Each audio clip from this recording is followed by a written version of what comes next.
हर हाल में संकल्प लेकर या फिर अपने आप को क्षत्रिय कहना बंद कर दें और टाइटल लिखना बंद कर दें। अपने महापुरुषों को अपमानित कराने का हक नहीं है हमें।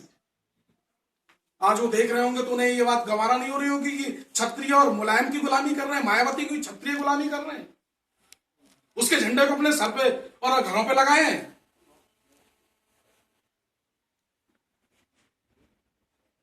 दो 2017 के लिए पूरी तरह से तैयार है। 40 जिलों में प्लेटफॉर्म तैयार हो चुका है। हर हाल में चुनाव लड़ा जाएगा। पहले चुनाव में स्थिति कुछ भी हो, कितनी संख्या पहुंचेगी, लेकिन तय मान लीजिए दूसरा चुनाव आपका होगा, सरकार आपकी होगी और कोई ताकत इसे रोक नहीं सकती। इतनी हैसियत और संख्या आपकी है। और जिस दिन आप उत्तर प्रदेश में खड़े हो जाएंगे, हिमाचल तो पूरी तरह से आपका 80% है आप ब्राह्मण और क्षत्रिय। उत्तरांचल तो पूरा ही आपका है। मध्य प्रदेश, राजस्थान में तो पलक झपकते आपकी सरकार बनेगी। महाराष्ट्र से लेकर गुजरात तक सेंट्रल गवर्नमेंट बगैर आपकी इच्छा के ये जो कानून तमाम आपको लपेटने के लिए बनाए जा रहे हैं, एक कानून नहीं बना सकती है। मगर रास्ता सिर्फ एक है और वो है राजनीति। जब तक आपके एजेंडा, आपका झंडा नहीं खड़ा होगा, देखिए आपके एजेंडे से, आपके झंडे से अगर जाटव भी जीत कर जाएगा, वो चूंकि उसकी बाध्यता है, वो आप ही की बात करेगा, आप ही की लड़ाई लड़ेगा। आप सारे प्रतिनिधि समाजवादी पार्टी के झंडे से ठाकुर और ब्राह्मण भेज दीजिए, मुखिया मुलायम सिंह रहेंगे, एक शब्द भी आपका कोई प्रतिनिधि आपके पक्ष में बोल नहीं सकता है।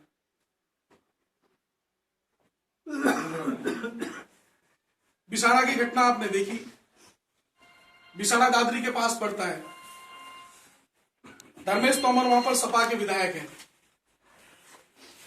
और राष्ट्रवादी प्रताप सेना संगठन नहीं होता तो बिसाड़ा से 5000 युवाओं को आजम खां उठवाता। रात की घटना ढाई 7 बजे 2500 लड़कों ने मोर्चा संभाल लिया था। पुलिस और पीएसी से मुठभेड़ तक हुई, गोलियां तक चलानी पड़ी पीएसी को। प्रशासन को पूरी तरह से दबाव में ले लिया गया, लेकिन वहां का स्थानीय विधायक धर्मेश तोमर ठाकुर होते हुए भी घटना को बीते महीने भर से ज्यादा हो गए, लेकिन आज तक बिसाड़ा की धरती पर जा नहीं पाया। क्यों? क्योंकि उसे टिकट और कुर्सी बचानी है, उसे बिरादरी से कोई लेना देना नहीं।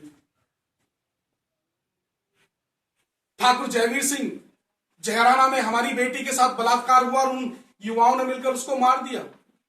आंदोलन हुआ, समाज उग्र हुआ और वो ठाकुर जयवीर सिंह समाज के साथ खड़े नहीं हुए, बल्कि उस वर्ग के बचाने के लिए और उस बेटी के बाप को पैसा देकर उसका मुंह बंद करने में लगे रहे। ये वो लोग हैं जिनसे आप उम्मीद पाले बैठे हैं और जो पूरी तरह से इस समाज को बेक डालेंगे, इस समाज को कटवा डालेंगे।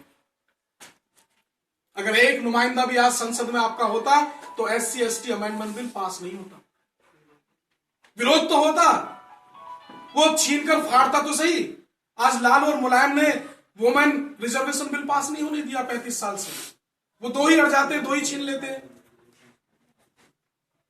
और एक सबसे चुनौतीपूर्ण जो मैं आपको बताना चाहता हूं कि अगर 2017 में आपकी नुमाइंदगी विधानसभा में नहीं हुई तो देखिए वाम सेफ का एजेंडा है और मायावती को भाजपा मुख्यमंत्री बनाने जा रही है। ये जो समीकरण मैं बता के जा रहा हूं, ये असलियत अमली जामा पहनेगा, इसे कोई रोक नहीं पाएगा।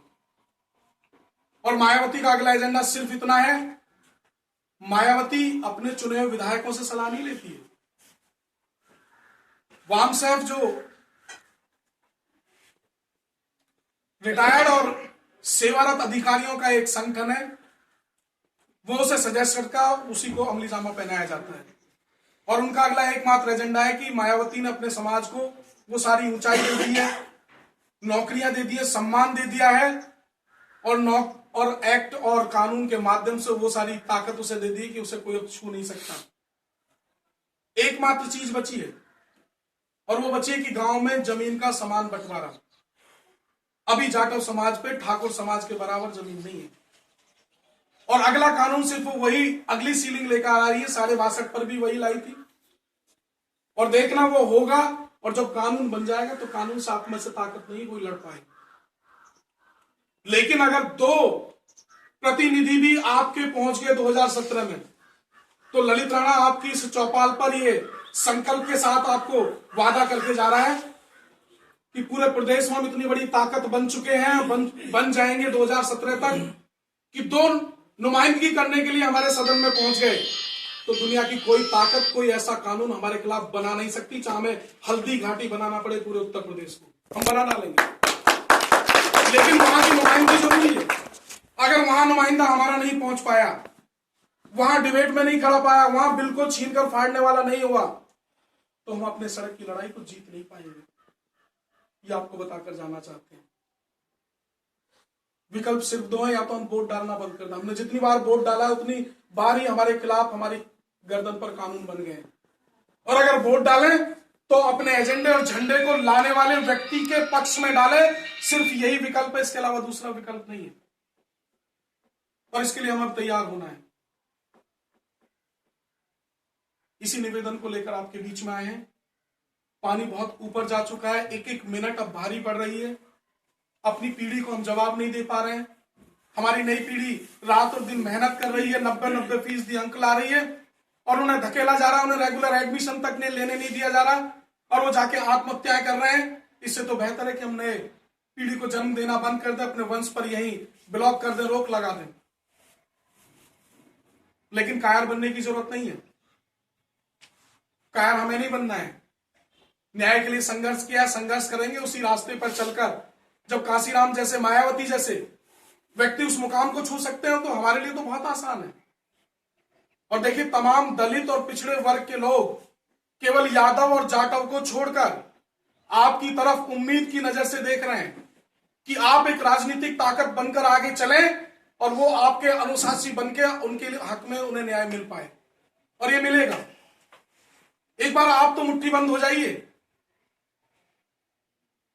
प्रजातांत्रिक व्यवस्था में जो समाज संगठन के साथ जीता है, जिस समाज के पास राजनीतिक सहभागिता होती है, राजनीतिक संरक्षण होता है, वही समाज जीवित रह पाता है। अन्य कोई समाज जीवित नहीं रह पाता है। तो बहुत ज्यादा ना कहते हो, आप स्वयं बहुत समझदार हैं और हम इशारे को ही हमें समझ लेना चाहिए। आने वाले समय किस चुनौती के रूप में आ रहा है, उसको स्वीकार करते हुए हमें उस रास्ते को तैयार करना है, जिस पर चलकर हम इन सारी चीजों को रोक पाए, एक खुशहाल उत्तर प्रदेश बना पाए। आज उत्तर प्रदेश हिंदुस्तान का सबसे महंगा प्रदेश बन गया है। डीजल पेट्रोल उत्तर प्रदेश में सबसे महंगा खरीदा जा रहा है। आप कोई गाड़ी खरीदें, उसका रजिस्ट्रेशन अन्य प्रदेशों से सबसे महंगा है। खाना खाना होटल पर जाएं तो वैट और चार्ज सबसे ज्यादा दिए जा रहे हैं। बिजली आए या ना आए, लेकिन बिजली की जो दरें हैं पड़ोसी राज्यों से लगभग 4 गुना महंगी है। और सबसे जो घिनौनी और षड्यंत्रकारी नीति मायावती और पोंटी चड्डा ने इस प्रदेश में लागू की कि गांव-गांव ठेके खुलवाकर 70% नकली दारू और 3 गुना महंगी दारू बिकवाकर, दारू की ललक लगाकर, और उस दारू की ललक में 10-10% किसान भूमिहीन हो चुके हैं, कर्जदार बनकर। ये इनका सुनियोजित षड्यंत्र चल रहा है। लेकिन इतना सब टैक्स वैट सर्विस चार्ज देने के बाद भी हमें मूलभूत और जरूरत की सुविधाएं उत्तर प्रदेश सरकार देने को तैयार नहीं है। आज इतना बड़ा राजस्व हम दे रहे हैं, सरकार चाहे तो 24 घंटे निःशुल्क बिजली उत्तर प्रदेश को दी जा सकती है। मैं जिस जनपद से आया हूं, एनटीपीसी पावर प्लांट 35% कम उत्पादन कर रहा है। एजीएम श्रीवास्तव से पिछली साल जब हमारी बात हुई तो उन्होंने बताया कि उत्तर प्रदेश की सरकार बिजली खरीदने को तैयार नहीं है, और ऐसी फिजूल की योजनाएं चलाई जा रही, पूरा सरकारी खजाना उन फिजूल की योजनाओं में खपाया जा रहा है। एक वर्ग विशेष से कह दिया गया है कि आप केवल बच्चे पैदा करो। ये जो हाई कास्ट से हम टैक्स वैट सर्विस चार्ज इकट्ठा कर रहे हैं, ये सब तुम्हारे बच्चों पे तो खर्च करना है। जब पढ़ाई फ्री कर दी है, किताब और ड्रेस फ्री कर दी है, आवास फ्री बनाया जा रहा है, उनकी लड़की की शादी के लिए पैसा दिया जा रहा है, उनके कब्रिस्तानों की बाउंड्री सरकार कर रही है। सारा काम जब सरकार कर रही है तो उन्हें काम करने की जरूरत क्या है? काम किस लिए किया जाता है? बहुत बड़ी चुनौती है। समाधान एक है, असंभव बिल्कुल नहीं है, बहुत आसान है। चारपाई पर बैठकर संकल्प भर लेना है और चीजें सब उसी तरह से आपके पक्ष में होती चली जाएंगी। और अगर ऐसा नहीं हुआ, इसके अलावा कोई दूसरा विकल्प मैं दावे के साथ कह रहा हूं कोई सुझा नहीं सकता है। आपने बहुत स्नेह और प्यार के साथ सुना, अपना आशीर्वाद दिया। उम्मीद करते हैं कि इस मिशन में आपका सहयोग मिलेगा। ये आपका अपना मिशन है, इसकी लगाम आप अपने हाथ में लेंगे, परिचितों तक ये संदेश पहुंचाएंगे। 2017 का समय बहुत दूर नहीं है, 1 साल का समय हमारे पास शेष है, लेकिन इतना जरूर है कि इस बार अगर स्थापना हम कर पाए, समझ लीजिए कि आपके सारे पाप धुल जाएंगे और आने वाली पीढ़ी को हम बहुत डट के जवाब दे पाएंगे, एक अच्छा माहौल, और शायद इस हिंदुत्व को, इस राष्ट्र को हम बचा पाएंगे। अन्यथा ये लोग जातियों में खंड खंड इस हिंदुस्तान का करा देंगे, इसमें कोई शक नहीं है और अब कोई ज्यादा देर भी नहीं है। बहुत बहुत धन्यवाद।